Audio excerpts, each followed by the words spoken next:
হিজরি সন উমর রাদিয়াল্লাহু তাআলা আনহু এর জামানায় তৎকালীন ইরাকের গভর্নর রাসূলের অন্যতম একজন সাহাবী আবু মুসা আশআরী রাদিয়াল্লাহু তাআলা আনহু এর নিকট একটি পত্র লিখেছিলেন উমর রাদিয়াল্লাহু তাআলা আনহু আমিরুল মুমিনিন হিসেবে। এই ফরমানটা যখন ইরাকের মধ্যে আবু মুসা আশআরী রাদিয়াল্লাহু তাআলা আনহু এর দরবারে পৌঁছালো, তখন তিনি সেই পত্র পেয়ে দ্বিধায় পড়ে গেলেন। ওখানে শাবান মাস লেখা আছে, কিন্তু তারিখ এবং সাল উল্লেখ করা হয়। ওই সময়ে একটি চিঠি এক প্রান্ত থেকে অপর প্রান্তে পৌঁছতে 2 থেকে 3-4 মাস পর্যন্ত সময় লেগে যেত। আবু মুসা আশআরী রাদিয়াল্লাহু তাআলা আনহু উমর রাদিয়াল্লাহু তাআলা আনহুকে পরামর্শ দিলেন, আমিরুল মুমিনিন, আমরা মুসলমান হিসেবে আজকে ইসলামী রাষ্ট্র প্রতিষ্ঠিত হয়েছে, ইসলামের মুসলমানদের একটি নিজস্ব ক্যালেন্ডার তৈরি করা জরুরি। আপনি আমাকে যে পত্র পাঠিয়েছেন সেই পত্র এটা কি গত বছরের নাকি এই বছরের নাকি 3 বছর আগের, সেটা আমি নিরূপণ করতে পারছি না, কারণ সেখানে কোনো সাল উল্লেখ এবং যে নির্দেশনা আপনি দিয়েছেন সেই নির্দেশনা কখন থেকে কার্যকর হবে সেই তারিখ উল্লেখ করা হয়। তাহলে নির্দেশনা বাস্তবায়ন করা কঠিন হয়ে গেল না? তিনার এই পরামর্শে উমর রাদিয়াল্লাহু তাআলা আনহু হিজরির 17তম বর্ষে মজলিসে শুরার আহ্বানের মাধ্যমে তিনি পরামর্শ চেয়েছেন। সাহাবায়ে কেরামরা অনেকই পরামর্শ দিয়েছেন। তন্মধ্যে হযরত তালহা রাদিয়াল্লাহু তাআলা আনহু পরামর্শ দিয়েছেন হিজরির বছর তারিখ কখন থেকে আমরা শুরু করতে পারি বা কি নামে শুরু করতে পারি। যখন ওমর রাদিয়াল্লাহু তাআলা আনহু পরামর্শ চেয়েছেন, সেই পরামর্শ চাওয়ার মুখে হযরত তালহা রাদিয়াল্লাহু তাআলা আনহু পরামর্শ দিলেন, আল্লাহ রাসূলের উপরে যেদিন ওহী নাযিল হয়েছে সেই দিন দিলেই ভালো হয়।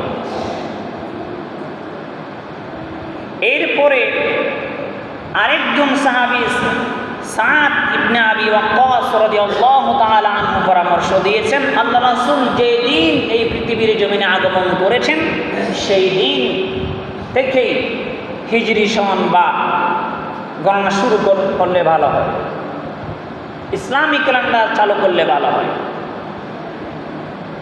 এরপর আবার কেউ কেউ পরামর্শ দিয়েছেন আল্লাহ রাসূলের মৃত্যুর তারিখ থেকে, ওফাতের তারিখ থেকে শুরু করলে ভালো হয়। অবশেষে আলী রাদিয়াল্লাহু তাআলা আনহু একটি পরামর্শ দিয়েছেন, আমিরুল মুমিনিন, ইসলামের এবং জাহিলিয়াতের, কুফর এবং ইসলামের মধ্যে পার্থক্য তৈরি হয়েছিল আল্লাহ রাসূলের হিজরতের মধ্যে। সুবহানাল্লাহ। আমার মনে হয় হিজরতের সেই তারিখ থেকে, সেই হিজরি নামেই মুসলমানদের আরবি সন চালু করলে ভালো হয়। সুবহানাল্লাহ।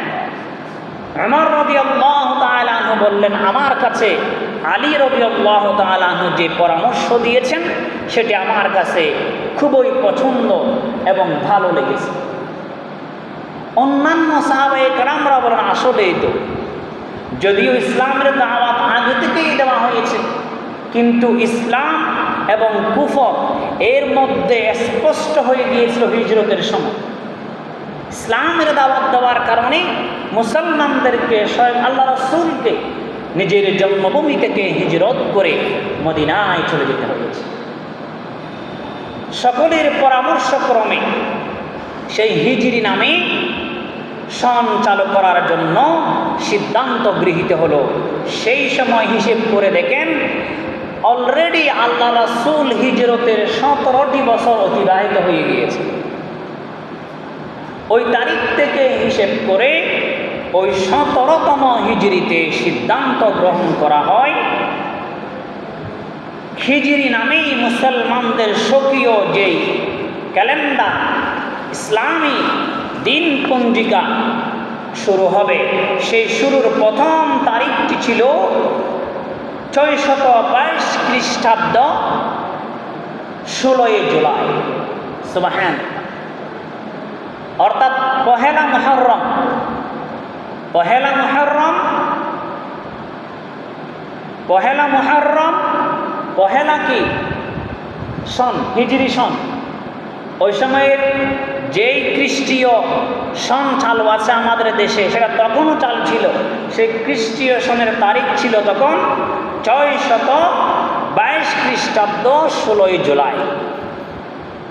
সেদিন থেকে চালু হলো মুসলমানদের নিজস্ব ইসলামী ক্যালেন্ডার, ইসলামী দিন পঞ্জিকা। তার ধারাবাহিকতা আজকে আমরা এক এক করে আজ পহেলা মুহররম 1447 হিজরি সনে আজকে আমরা আগমন করেছি। এই হিজরি সন প্রবর্তনের পর মাসের বিষয়ে আলোচনা আসলো, মাস কি হবে। ওই সময়ে যে মাসগুলো প্রচলিত ছিল, সেই মাসগুলোকে গবেষণা করে সাহাবায়ে কেরামরা মজলিসে শুরার মাধ্যমে, অভিজ্ঞ সাহাবীদের মাধ্যমে মাসগুলোকে নির্ধারণ করা হয়েছে। প্রথম মাস মুহররম মাস, দ্বিতীয় মাস সফর মাস, তৃতীয় মাস হচ্ছে রবিউল আউয়াল, আর চতুর্থ মাস হচ্ছে রবিউল সানি। এরপরে পঞ্চম মাস হচ্ছে জুমাদাল উলা, ষষ্ঠ মাস হচ্ছে জুমাদাল সানিয়া। এরপরে সপ্তম মাস রজব মাস, অষ্টম মাস শাবান মাস, নবম মাস রমাদান মাস। এরপরে দশমতম মাস শাওয়াল, 11তম মাস যুলকাদা, 12তম মাস যুলহিজ্জা, যেটা গতকালকে শেষ হয়েছে।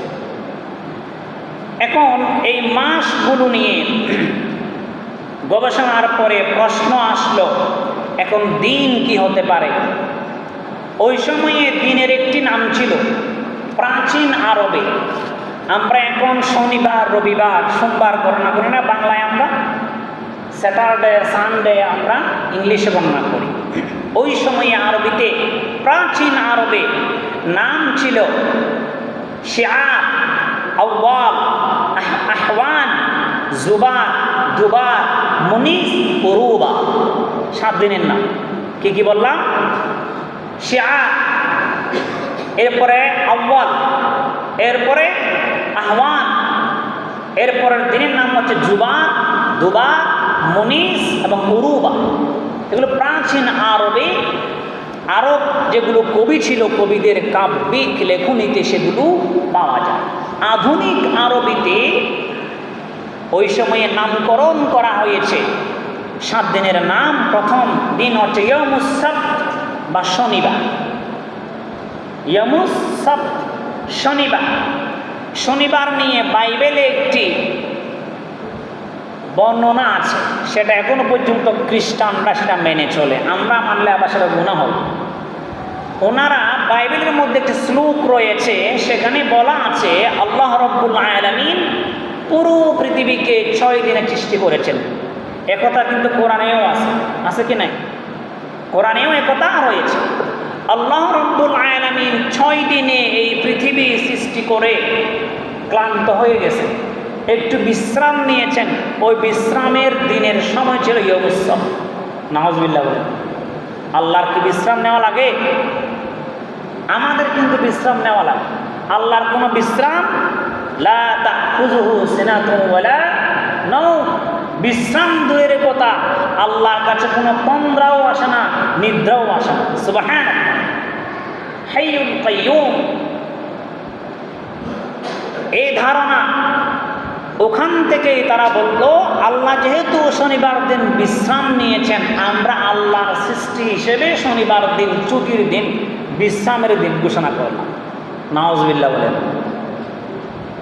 এখন আমাদের দেশেও শনিবারে ছুটি না, শনিবারে ছুটি। আল্লাহ মাফ করুক, আমরা আবার ওদের চিন্তা করব। এরপরে রবিবার হচ্ছে ইয়াউমুল আহাদ, সোমবার হচ্ছে ইয়ৌমুল ইসনাইন, মঙ্গলবার হচ্ছে ইয়ৌমুস সুলাসা, বুধবার হচ্ছে ইয়ৌমুল আরবিআ, এরপরে বৃহস্পতিবার হচ্ছে ইয়ৌমুল খামিস, এরপরে জুমাবারের নাম হচ্ছে ইয়ৌমুল জুমা। সুবহানাল্লাহ। এই মাস এবং সপ্তাহের 7 দিনের নাম নিয়ে আজকে আমাদের মুসলমানদের নিজস্ব ক্যালেন্ডার, এটা আজকে 1447 বছর পর্যন্ত অতিবাহিত হতে চলছে। এখন প্রশ্ন আসতে পারে, মুসলমানরা এই আরবি সনগুলো হিসাব রাখে কিনা? আমরা কি রাখি? আর এটা রাখা শরীয়ত কি বলে? আচ্ছা, এখন যদি প্রশ্ন করা হয়, সবাই কিন্তু ইংরেজি মাসের তারিখ,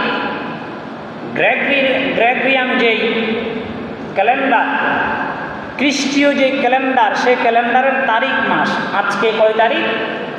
27 তারিখ, 6 মাস জুন মাস 2025, সবাই বলতে পারে। যদি প্রশ্ন করা হয়, আরবি মাসের হিসাব আমাদের জানা। মাসআলা হচ্ছে একটা মাসালা, শুনে নেন। মুসলমানদের উপরে আরবি বছরের হিজরি সন গণনা করা ফরজে কিফায়া। সুবহানাল্লাহ। একটা মানুষ যখন মারা যায়, ওই মানুষের জানাজা পড়া কি ফরজে কিফায়া। ফরজে কিফায়া মানে কি বুঝি আমরা? সমাজের মধ্যে 100 জন মানুষ আছে, সেখান থেকে কিছু সংখ্যক মানুষ 30-40 জন গিয়ে যদি জানাজার নামাজ আদায় করে, বাকি সবার পক্ষ থেকে আদায় হয়ে যাবে, ঠিক কিনা? ঠিক আরবি সন গণনার মাসালাও এইরকম। সমাজের কতিপয় কিছু মুসলমানকে অবশ্যই এই আরবি মাসের হিসাব রাখতে হবে। যদি কেউ না রাখে, তাহলে ফরজে কিফায়া, ফরজ লঙ্ঘনের গুনাহ হবে, সবার গুনাহ হবে। যেমন জানাজার নামাজের মাসালা, ঠিক সেম মাসালা। কারণ কি এত গুরুত্বপূর্ণ, এত গুরুত্ব দেওয়া হয়েছে কেন? কারণ মুসলমানদের সবগুলো ইবাদত চন্দ্র মাসের সাথে সংশ্লিষ্ট রয়েছে। রাসূল বলেছেন, সুমু লিরুইয়াতিহি ওয়া আফতিরু লিরুইয়াতিহি, তোমরা চাঁদ দেখেই রোজা রাখো, চাঁদ দেখেই তোমরা রোজা রাখা বন্ধ করো।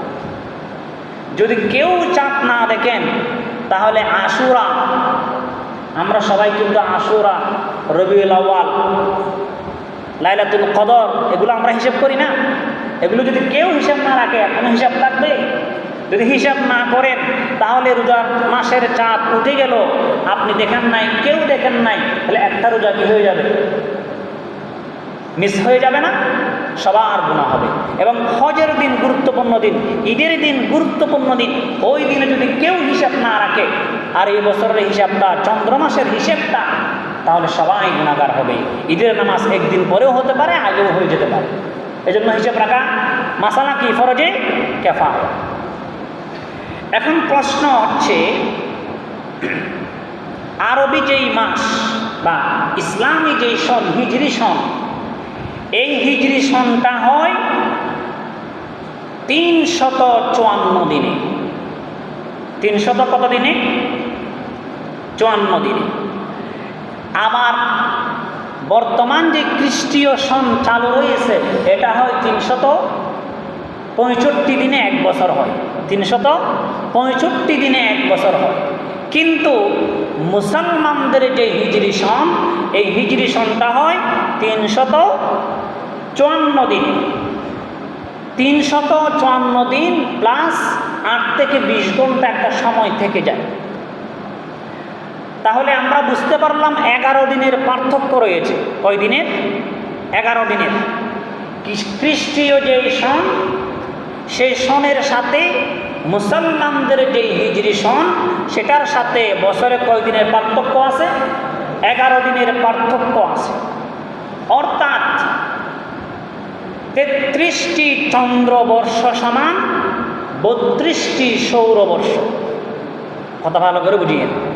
খ্রিস্টীয় যে সনগুলো চালু আছে, 2025 সন, সেই অনুসারে আমাদের প্রত্যেকের বয়সগুলো হিসাব করা হয়। এখানে যার বয়স আজকে 32 বছর হয়েছে, সৌরবর্ষ হিসেব করে বছরে 365 দিন হিসেব করে, তার বয়স আরবি হিজরি সন হিসেব করে চন্দ্রবর্ষ হিসেব করে 33 বছর হবে। কথা বুঝছেন কিনা? সৌরবর্ষে 32 সমান, চন্দ্রবর্ষে 33 বছর। তাহলে প্রতি 32 বছর সৌর বছর পর পরে পূর্ণ একটি বছর বেশি হয় চন্দ্রবর্ষ। এখন বুঝতে পেরেছেন কিনা? তাহলে আমাদের যাদের এখন বয়স 64 হয়েছে, তাদের বয়স যদি আমরা চন্দ্রবর্ষের আলোকে হিসেব করি, বয়স কত হবে? 66 বছর বয়স হবে। বুঝতে পেরেছেন কিনা? এরপরে আসুন মাস। ইংরেজি এই মাসগুলো 30, 31 হয়, 29 হয়, কিন্তু আরবি যেই মাসগুলো, এই মাসগুলো 29 এবং 30 হয়। 29 এবং 30 হয়ে থাকে। আবার পুরো বছরের মধ্যে লিপ ইয়ার যেটাকে আমরা বলি, সেই লিপ ইয়ারের মধ্যে আপনার প্রতি 30 বছরে, প্রতি কয় বছরে? প্রতি 30 বছরে 11টি অধিবর্ষ হয় এবং 19টি সাধারণ বর্ষ হয়। আর এই অধিবর্ষগুলো হয় 355 দিনে, চন্দ্রমাসে 355 দিনে, আর বাকিগুলো হয় 354 দিনে। সেই হিসেব করে প্রতি 2 মাস, চন্দ্রমাসের প্রতি 2 মাসে সমান দিন মোট করলে হয় 59 দিন। কয় দিন? 59 দিন। 60 দিন হয় না পূর্ণ, যেহেতু 29 এবং 30 হয়, এই জন্য। আর এখন আমরা মাসের হিসাবটা পেয়েছি। এখন চন্দ্র মাসের কোন কোন মাসগুলো 29 হয় আর কোন কোন মাসগুলো 30 হয়, একটা গবেষণার একটি আমি তথ্য আপনাদেরকে দিব। গবেষণা তথ্য অনুযায়ী চন্দ্র মাসের প্রথম মাস 29 হবে, তৃতীয় মাস 29 হবে, এরপর পঞ্চম মাস, সপ্তম মাস, নবম মাস, দশম মাস, 11তম মাস এবং দ্বাদশতম মাস। 11তম মাস না, দশম এবং দ্বাদশতম মাস। এই মাসগুলো 29 মাস হয় বেশিরভাগ ক্ষেত্রে, আর বাকি মাসগুলো 30 মাস হয়। একটা গবেষণার মধ্যে এটি দেখা গিয়েছে, এই মাসগুলো 29 মাস হয়। এখন আসুন আমরা জানব দিন। 24 ঘন্টায় যে দিনগুলো হয়, এই 24 ঘন্টায় দিনগুলো আরবির ক্ষেত্রে গিয়ে, মুসলমানদের যে হিজরি সন সেক্ষেত্রে গিয়ে একটু ছোট হয়, 23 ঘন্টা সামথিং হয়। এটা একটা হিসেব আছে, অনেক লম্বা ক্যালকুলেশন, এটা আমি বলছি না। তো আমাদেরকে বুঝে নিতে হবে এই মাসগুলো, আরবি সনের মাসগুলো আমরা সংক্ষেপে বুঝে নিলাম 29 এবং 30 হবে। প্রতি সৌর 32 বর্ষ সমান চন্দ্রবর্ষে 33 বর্ষ হবে। এটুকু আমরা বুঝতে পেরেছি তো? এখন একটি প্রশ্ন থেকে যায়, তাহলে আরবি যেই সন, মুসলমানদের যে হিজরি সন, সেটা আজকে 1447তম বছর। আবার এদিকে যেই গ্রেগরিয়ান ক্যালেন্ডার, আমরা যেটাকে ইংরেজি সন বলি, ইংরেজি সন নামে কোনো সন নাই, এগুলো আমরা 2025 লেখা থাকে না, আমরা সেটাকে ইংরেজি বলি। এটা হচ্ছে খ্রিস্টাব্দ। মূলত ইংরেজি সনটা এবং এই বছর কত হলো? 2025।